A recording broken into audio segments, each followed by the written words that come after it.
Welcome to the Wisconsin Music Podcast.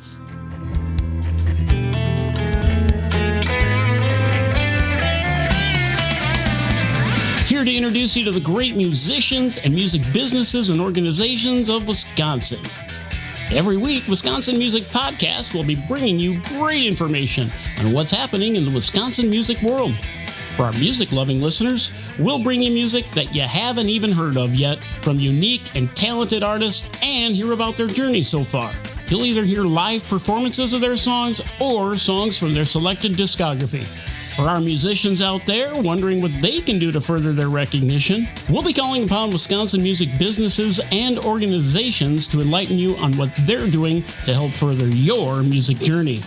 And now, here's your host, Zach Phil. Thanks, Dean. Hey, everyone. Welcome to another episode of the Wisconsin Music Podcast. This week, we have a repeat guest, Peggy James. Peggy was my very first guest back in September of 2020. She has a new album out called The Parade. And in her press release, it says, "The Parade is an album of quiet strength, fervent hope, and unshakable faith. The Parade, which is her sixth album, stands on the strong shoulders of previous releases. It's a best of and a what's new, featuring 5 new recordings of favorite songs from her earlier album and 6 new songs written back in 2021. Like her previous albums, many influences can be heard, yet The Parade refuses to be easily categorized, and yet it is rooted above all in the ballad and storytelling traditions of American country music." Peggy accompanies herself throughout The Parade on acoustic guitar. Most of the other instrumental tracks were performed by her producer and longtime musical partner, Jim Iannelli, who endows the music with its genre-spanning scope. Common themes recur throughout The Parade. There is a devotion that comes with caring deeply about another person, but also the search for direction and guidance in a time of confusion. One of Peggy's earlier songs re-recorded for The Parade, called Joan of Arc, sounds timelier today than when it was released back in 2010. It's an account of a woman of conviction, standing straight and moving forward against all obstacles. The Parade was released digitally on November 19th of last year, 2021, and a CD release will be followed in 2022. For more information on Peggy James, visit her Facebook page, facebook.com/Peggy James Musician. So let's get right into the second interview with Peggy here on the Wisconsin Music Podcast. Well, thank you so much for being back on the Wisconsin Music Podcast. It's been a bit. Mm-hmm. When was the last time we were on together?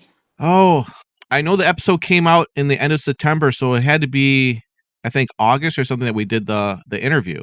Oh, okay. So Yeah. A lot has probably happened over the last year and a half.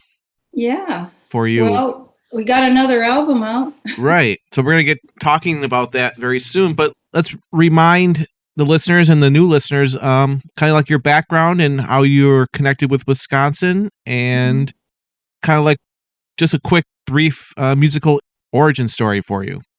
Okay. Well, I was born in Milwaukee on the east side. And when I was 10 years old, my dad moved the whole family out to where his brother was in Phoenix.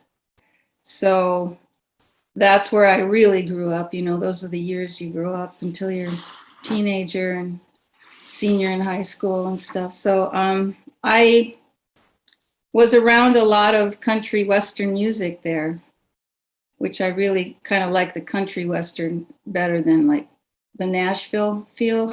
Okay. And you know, my dad, he played guitar and he wrote songs, so he got me my first guitar, and then I started writing when I was pretty young. But I never saved any of those songs. Now I wish I had. Yeah. But yeah, then eventually we moved back to Wisconsin again, and I didn't really record much, any music until probably 1990s. I came in touch with Mike Hoffman. Okay. And he produced my first 2 records, but he really, you know, we sat in the kitchen and he said, "Play me your songs." I said, "Well, which songs?" And he said, "All your songs." And he said, "Yeah, we can work with that." So The first one we did was a demo. It was called Help Me Out. But the guitar work was so great on that demo that I eventually made it into like an album. Okay. Called Help Me Out. And then we also did Crossroad Moment together. And that was really cool. And unfortunately, you know that he passed away, right? Yeah. So that's sad. He was very talented, and we were good friends. And but then later on, I quit playing for a while, and then I needed someone, a lead guitar player. And so I put the word out for that, and Jim Iannelli said that he would play guitar with we had like a trio, Okay. Mike Cashew and I and Jim. That's how we kind of started to get to know each other. And then he had a recording studio in his house, and we've done now 4 albums together. And what are those 4 albums? Huh? I said, what was the names of those 4 albums? Oh, the 4 albums, we did Joan of Arc. Then we did Nothing in Between. Then we did Paint Still Wet. And now we did The Parade. The Parade, right, which is your newest album, obviously. And last time you were on, we talked about Paint. And so what was like the different approaches between those last 2 albums for you? The last 2? Well, you're talking about now Paint Still Wet and The Parade. What's Correct. The difference? Yep. I think we took a lot more time with Paint Still Wet, and we had a lot more musicians play on that. We had a lot of local musicians play on that one. And do you want me to mention who they were?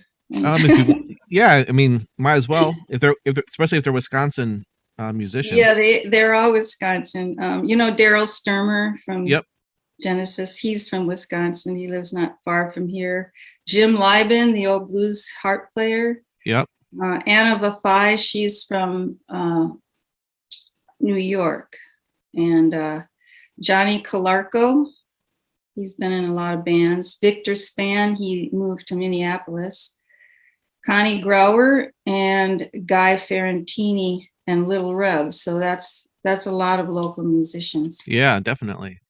And but this time we went back into some of our songs that we thought were our favorites, that kind of had really good vocals, but they needed tweaking, you know. So we worked about 5 of the songs. We worked on reproducing those into something that we would sound wise, vocal wise, everything was updated, and we have much better equipment now than we had before. So we worked on some of the older ones and released some singles as kind of like a foretaste before the album was done. And we kind of crammed it in more to get this one done. So we had the 6 new songs, and really it was done like in a year. And if I look back on it now, we did 3 albums in 3 years. That's a lot. That's a lot, yes. Especially when albums take a while to go from start to finish. Yeah.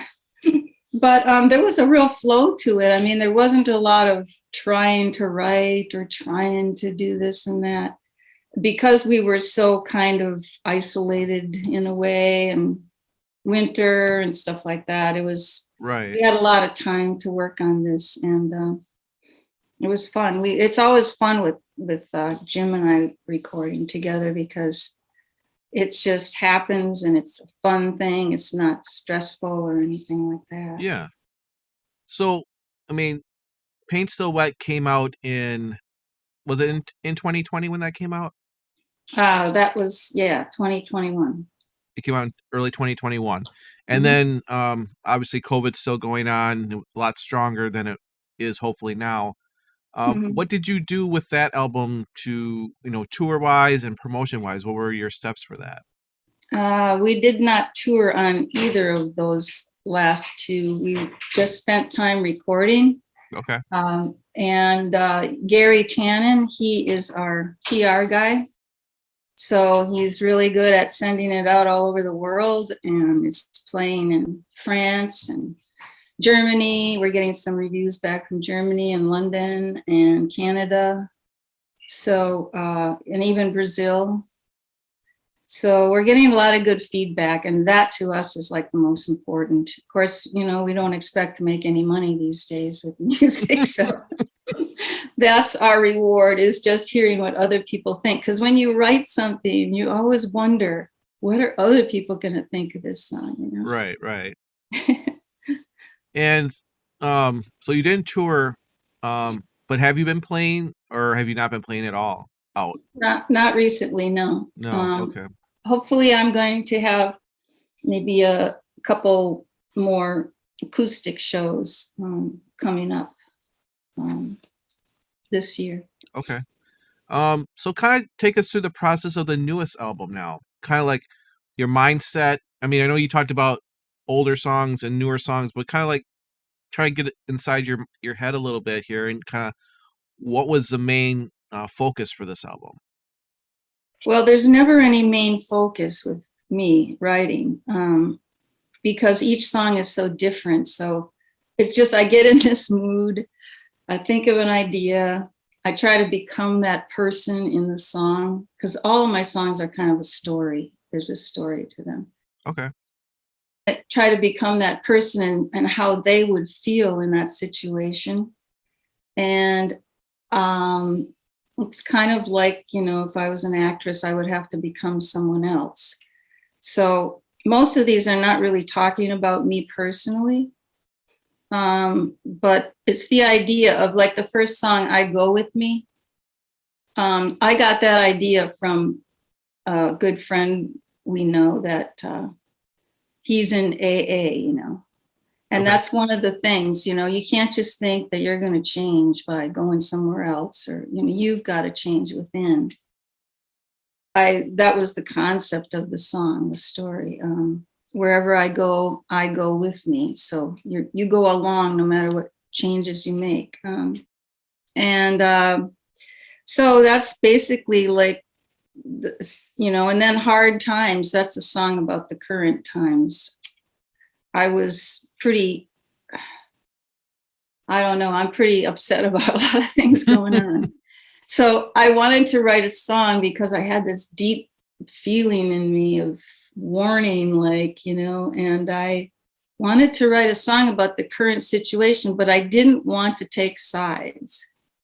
You know, I wanted to show that we're all Americans, and you know, it's kind of sad that we are so divided, and so that's what Hard Times is about.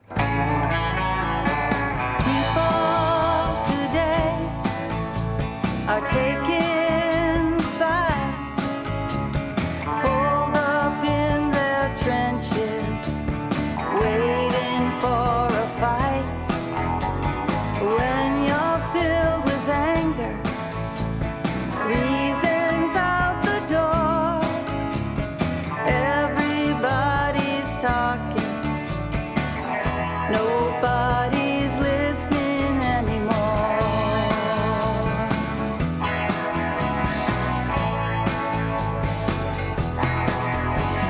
Seems these days are lawless, no regard for life. Down in the city, shots are ringing out tonight.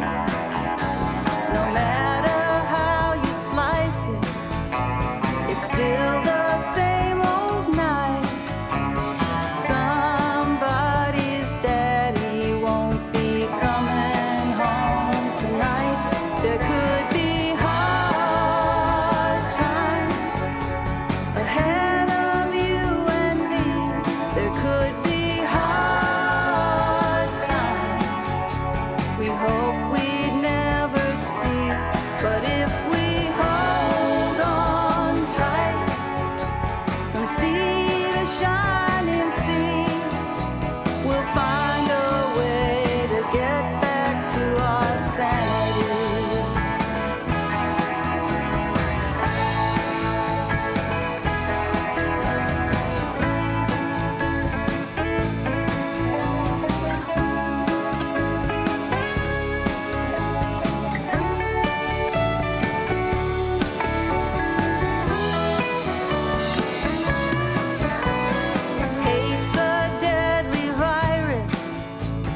spreads from room to room.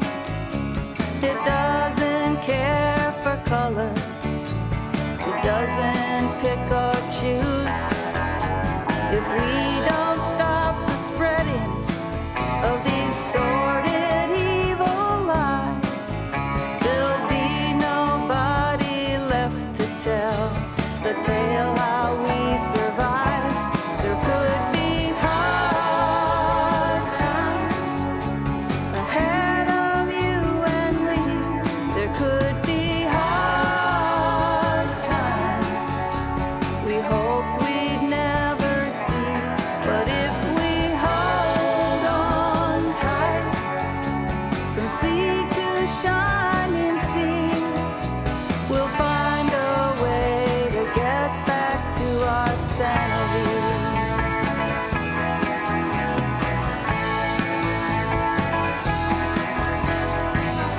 What will it take to bind us all together?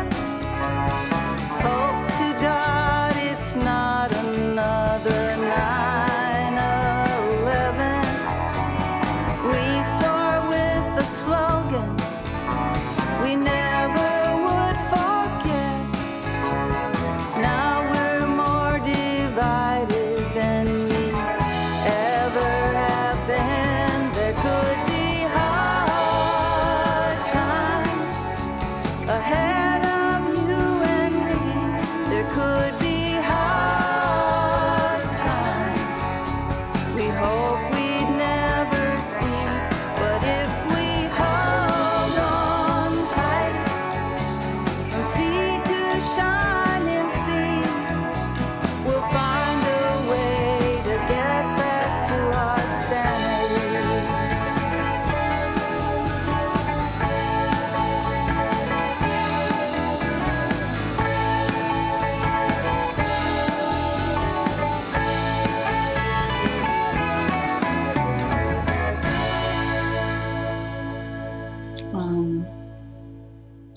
Let's see. Oh, indoor cat is a funny story. Okay, yes, This let's hear about last- that. Yeah. Actually, I wrote this song and it had all different words to it, but I didn't really think it, I didn't like it. So I rewrote the whole song. And it was a hard song to put together because I didn't have a bridge to it. I only had 3 verses. And then we recorded it before. And then I thought, oh, this has to have a bridge. So I thought of a bridge and I had to fit it in with the chords of the other verses. And then in mastering, they had quite a hard time mastering this song because of the way it goes. But so they fit in the bridge in there. And instead of, they couldn't fit it in right. So Gary, luckily, he had this machine he just bought where instead of fading out, you can fade in. Okay. And so that's how the bridge, it fades. It sounds like the song is almost ending, but then you fade in with the bridge and then it worked. And I'm surprised at how many people like that song because we had such a hard time with it. But It's interesting, you would think, that everybody would kind of feel how you feel about it, but they feel quite different sometimes about something that you've done. yeah, but they don't know all the background, Right, exactly. So was it that you recorded the song without the bridge and then you recorded the bridge at a different time and then they had to try to put it in during mastering? Is that the Yeah, concept? Okay. exactly.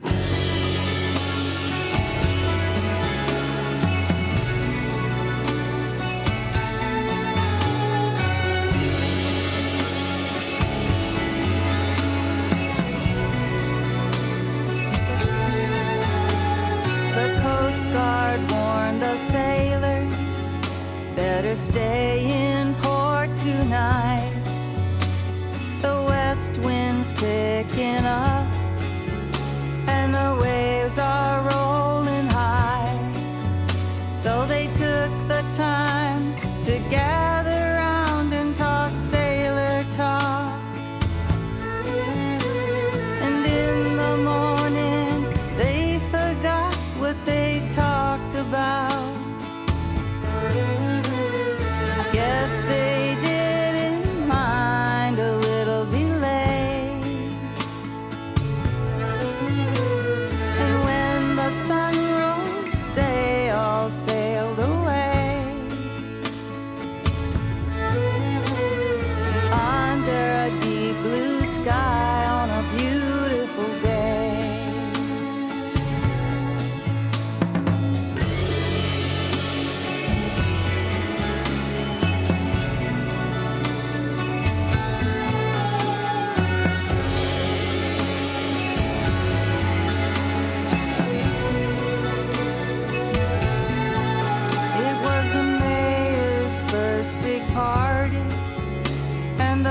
best made plans he laid, but the clouds came out of nowhere, and it rained on his parade, and no one saw it coming. The weather quickly changed. Some people took it all in stride, and others just complained. But they all went home and tried to celebrate without the bands and floats and ticker tape. But it was good to be an indoor cat that night. Isn't it just like the rain to turn your plans upside down? She doesn't seem to care at all what you've got going on. She comes when she wants and goes where she wants to go. She rides on the wind and falls when the thunder rolls.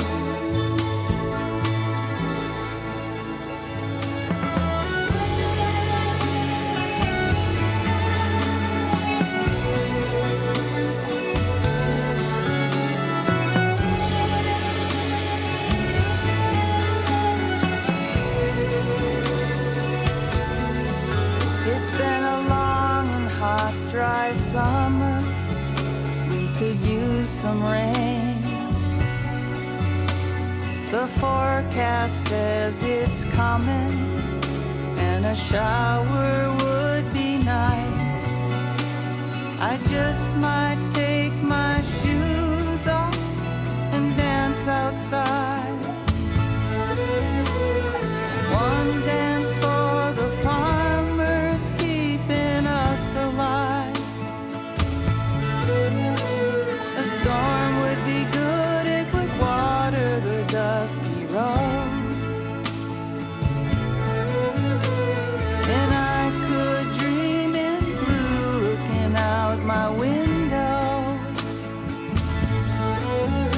Oh, it's good to be an indoor cat tonight.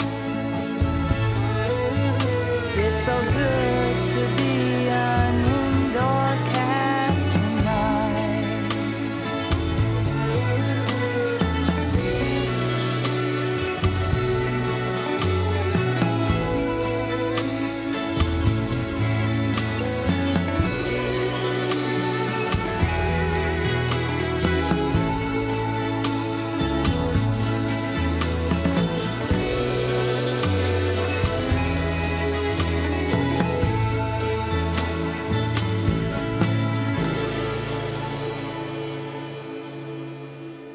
So where did you record this new album?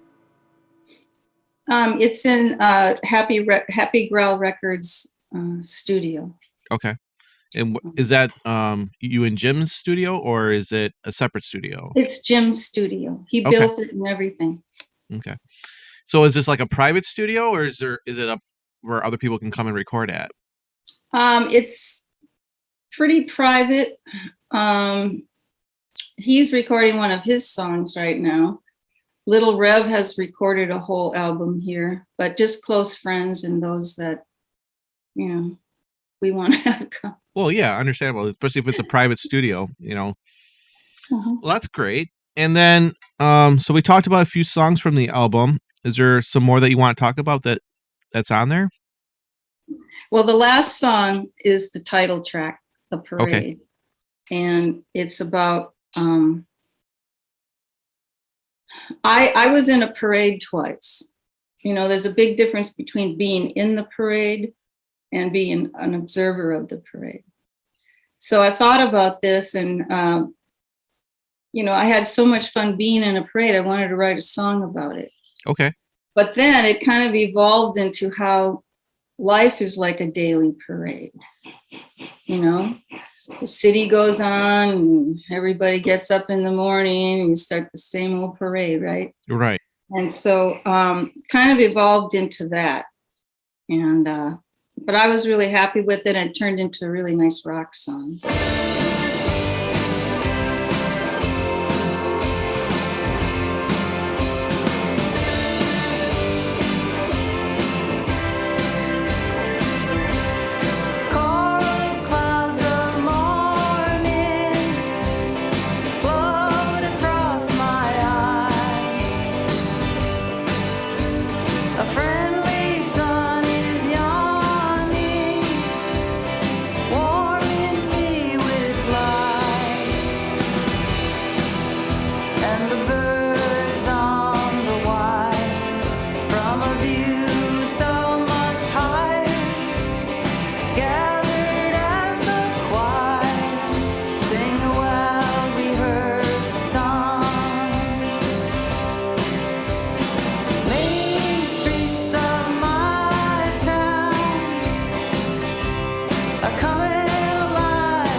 Wow, really, really big sounding, and the harmonies were really right on point. So sounds really, really good. Thank you. Yeah. Yeah. So yeah, it was like it doesn't sound overdone or overproduced. It just sounds really natural, and it sounds like what you would probably hear at like a live concert. Mm-hmm. Yeah, that's kind of like how we like it to be. So thank you. And so what about? So we've talked about the parade. We talked Mhm. about I Go With Me. Hard Times was another one that you talked about. Mm-hmm. Indoor. We talked about Indoor Cat. Yeah. 1,000 Reasons. What's that one about? Oh, that's one of the older ones that we resurrected. Okay. And it's really a good radio song. I mean, it's awesome. The guitar work, and it's kind of sounds like Fleetwood Mac in a way, you know. So we've got like Willow before that, and Willow is a straight country song. Great. I mean, you can line dance to it. I do in my kitchen. There you go. Awesome. Well, if you can dance to your own music, that's a good indication that you're enjoying what you're doing. Yeah. And then what else? Joan of Arc. Is that an older one or is that a newer one? Yes, that's an older one too. Actually, that was the title track of the first album that Jim and I did together. So is this a re-recording of it? Mm-hmm. Okay. So what did you do differently this time around compared to the original recording of it?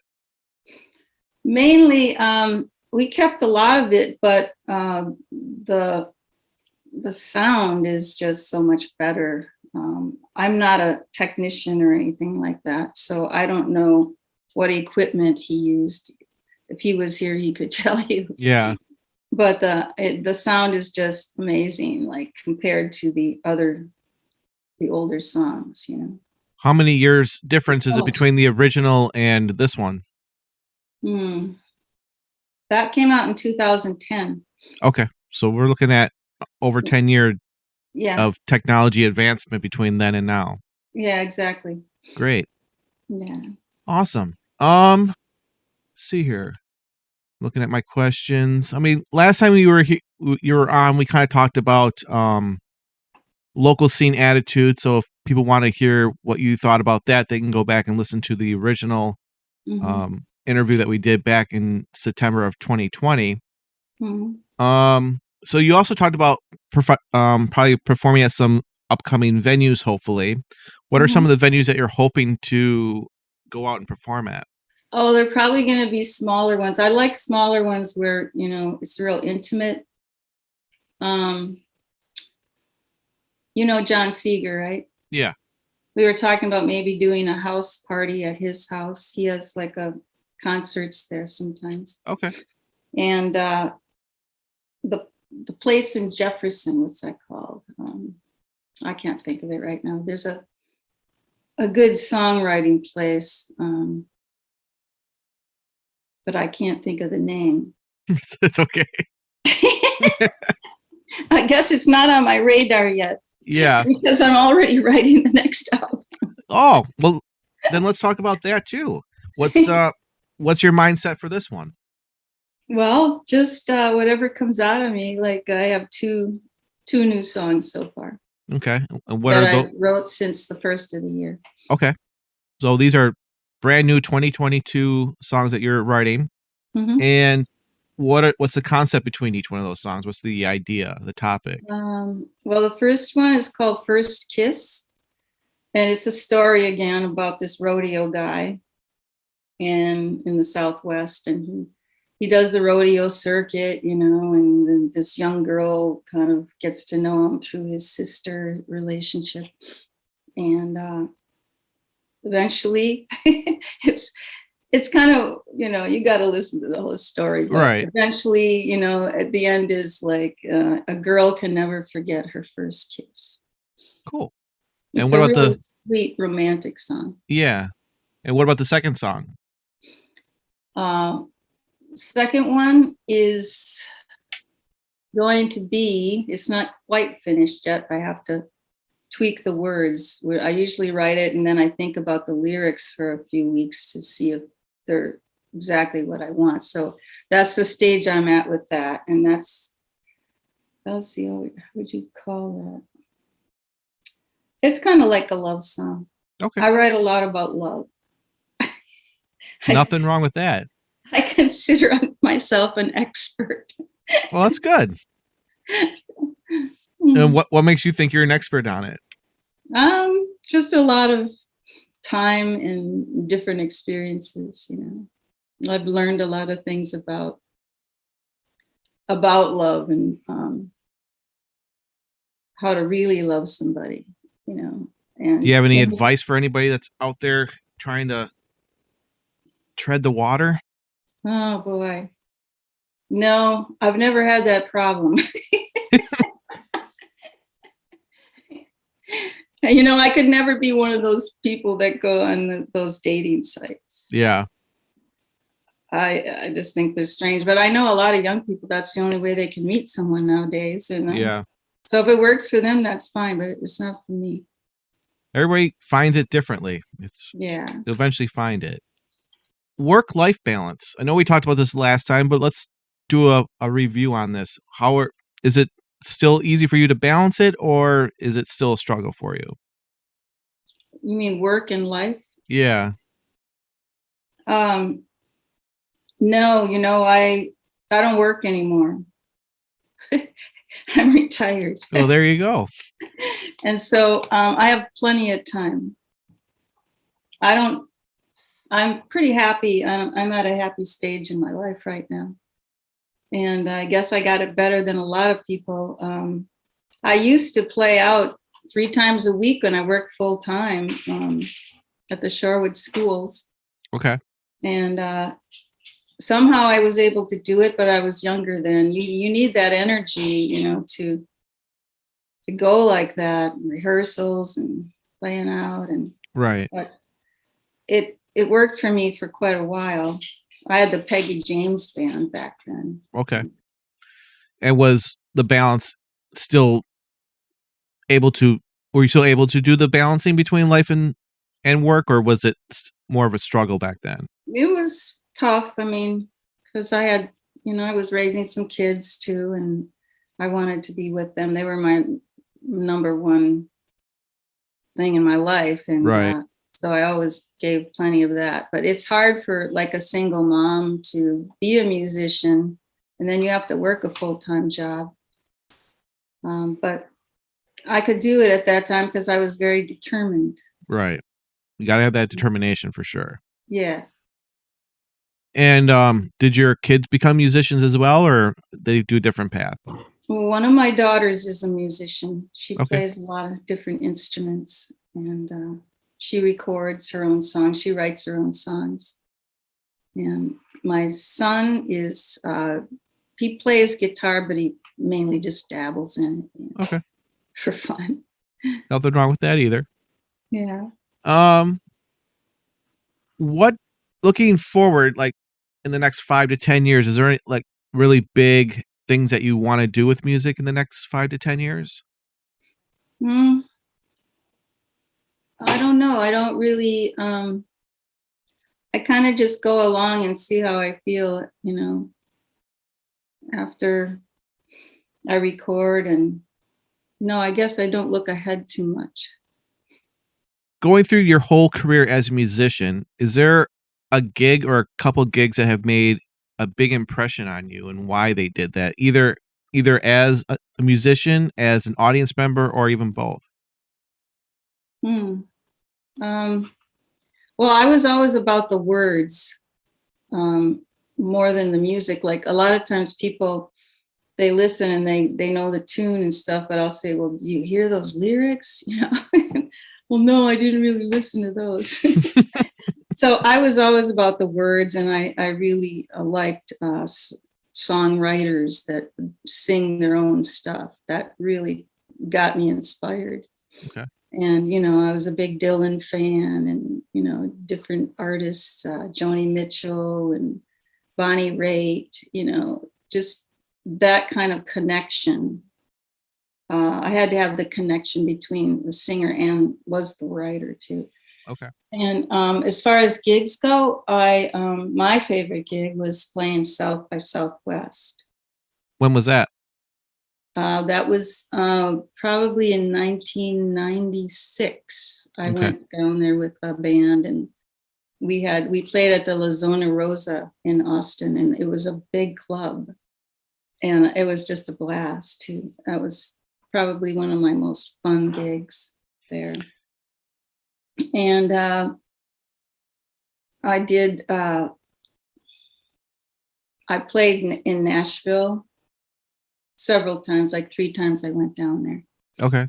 And I played at the Bluebird Cafe and Nice. listened to all the songwriters down there. And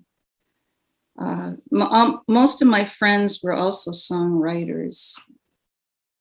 So we kind of feed each other. You know, like John Seeger just did a new album. Okay. And so he gives it to me, and then I listen to it, and I really get inspired. He's a great writer too. He's one of my best friends in music. That's fantastic. I mean, he is definitely one of the Wisconsin musicians that does great stuff for the music community, for sure. Yeah.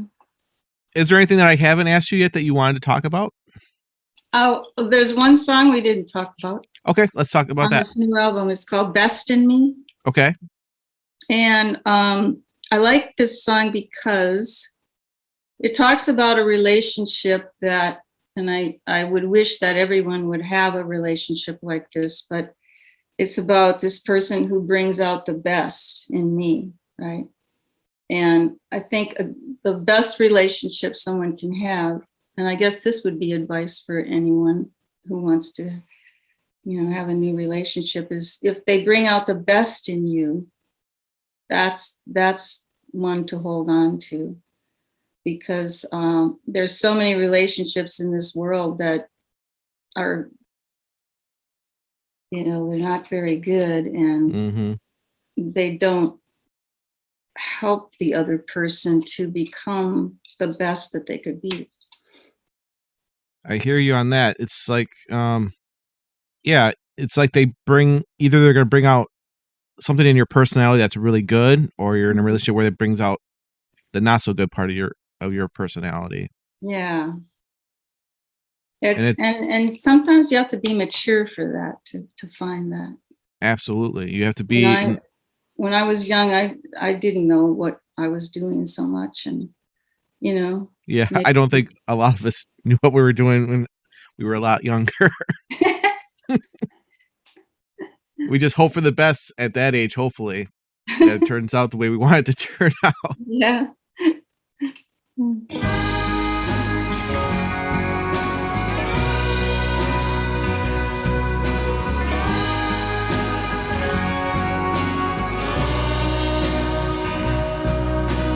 Looking back down the road that I've been traveling on,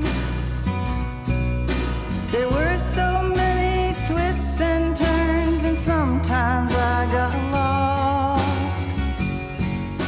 But if I never took some of those turns, I might not be with you right now.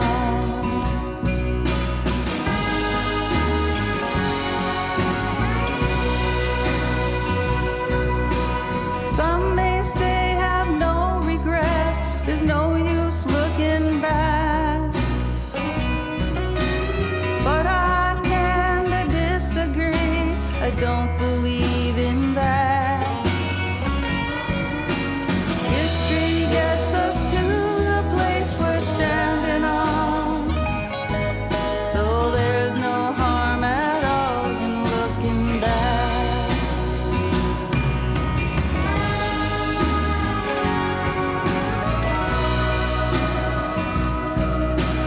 I'm so glad I found you when I did.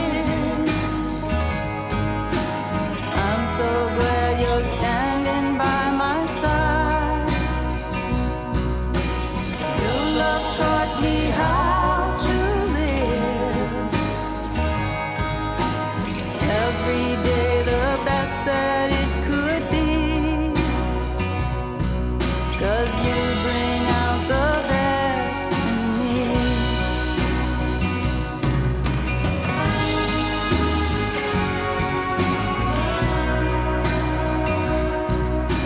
Staring down the road ahead, a long and dusty stretch,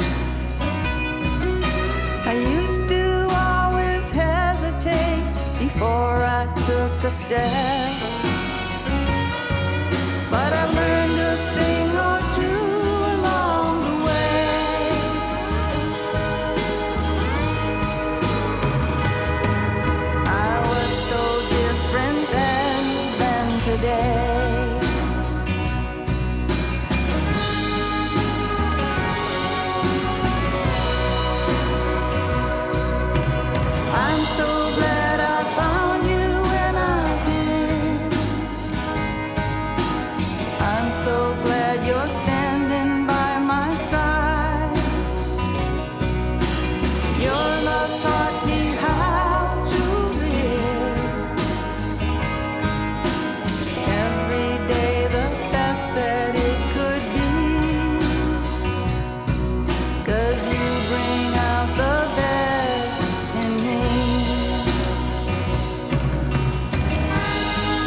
what else can I ask you?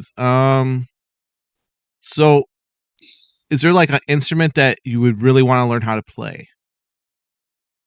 If I could start over again? Yeah. Probably I would love to play the violin. I love the violin. Cool. Very cool. We usually have Anna Vafai come from Buffalo, New York to play on our songs, and she's really good. She just doesn't even have to practice the song. She hears it and she knows exactly what to do on the spot. It's amazing. Fantastic. Yeah, Yeah, so I would like to learn violin and probably the banjo, because I played banjo for about a year and a half when I was in my 20s, and I got pretty good, but then we had to sell the banjo for rent. So it was a great banjo. What's on your playlist right now? Who are you listening to that's kind of inspiring you? I like to listen to local musicians. I like to listen to people who write songs, and I don't listen to a lot of music every day because I've got these melodies in my head and I'm always thinking of another song. And sometimes it just, it bottles it up, like. Right. So I like to have silence, believe it or not. And I don't even listen to the radio when I'm driving. I like to think and be in touch with myself. Yeah, I can see that, where otherwise the noise kind of clouds where your mind wants to go musically sometimes. Yeah. Is there someone that you listen to that people would be surprised that you listen to their music? Be surprised. Well, I like gospel music too. I like the old time gospel. Yeah. I'll Fly Away, that kind of thing. And I like, people say that I'm kind of a hick because Okay. I can write really good hick songs. Nothing wrong with that. So I like bluegrass.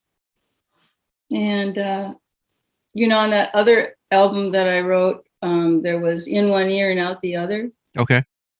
And Nothing in Between. And so I wrote a couple of bluegrass songs on that album.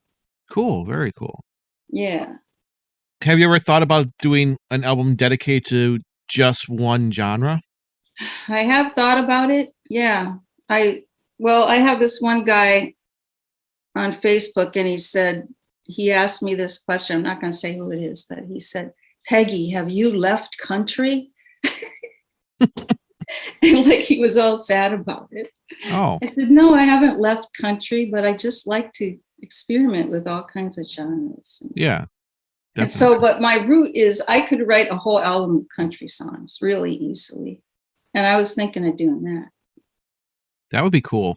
Yeah. I think because sometimes when you focus on just one genre, it can go either way. Either it can, pigeonhole you, or it can just open up a new door or a new way of creating for what's going to come after it.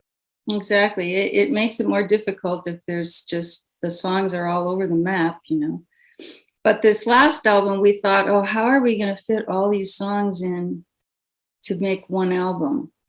But they just happened to fit. They fit together really well. And we were like, wow, it actually does fit like an album. And, Gary said that too. Gary. Yeah. So. Wonderful. Awesome. Very awesome. Anything else that we can talk about before I let you go?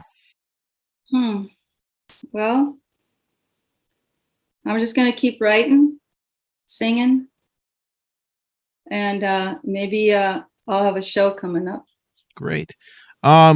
Where can they find you and your music?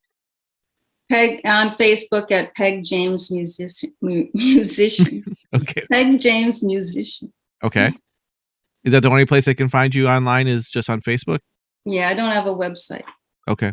Are you on Bandcamp? No. Okay. And where can they buy their music? Because I don't think Facebook sells music off their site. No, it's digitally available on all the sites like Spotify, which has a bad name right now. But Amazon, Apple. Okay, so it's all on. Through CD Baby is what I usually go through, and then they put it up on all the digital sites. Gotcha. Okay. And you can also buy a CD through CD Baby, but also my CDs are on eBay. Oh, okay. Is it still under Peggy James Music on eBay? Yes, Peggy James. Okay. Yeah. All right. Well, Peggy, thank you so much for being on the Wisconsin Music Podcast again. It was a pleasure. At least I was actually be able to see you this time. Last time we just did it over the phone. Yeah. Well, thank you for having me. It was a pleasure. Thank you. Have a great night. You too. Bye. Bye. It's such a nice conversation talking with Peggy. I hope you enjoyed that conversation and you enjoyed the music, and you go and listen to her music and purchase it or listen to it on streaming sites out there. Next week, my guest will be Ben Mulwana. He is a Uganda-born and raised artist residing in Wisconsin. He released his debut EP, Wano Nawi, WANONAAWE, hopefully I pronounced that correctly, back in June of 2019. So tune in next week to hear that great interview with Ben. If you're interested in being on the Wisconsin Music Podcast, I have a guest request form on the website, wisconsinmusicpodcast.com. Just go there. You'll see it in the upper left-hand corner. And basically all you're going to do is send in your name and your email, and I'll get back to you. If you're interested in me working with you on your recording project, either as a producer, a recording engineer, mixing engineer, or any combination of those three, let me know at ztfstudio@gmail.com. Have a great week, everybody, and play music.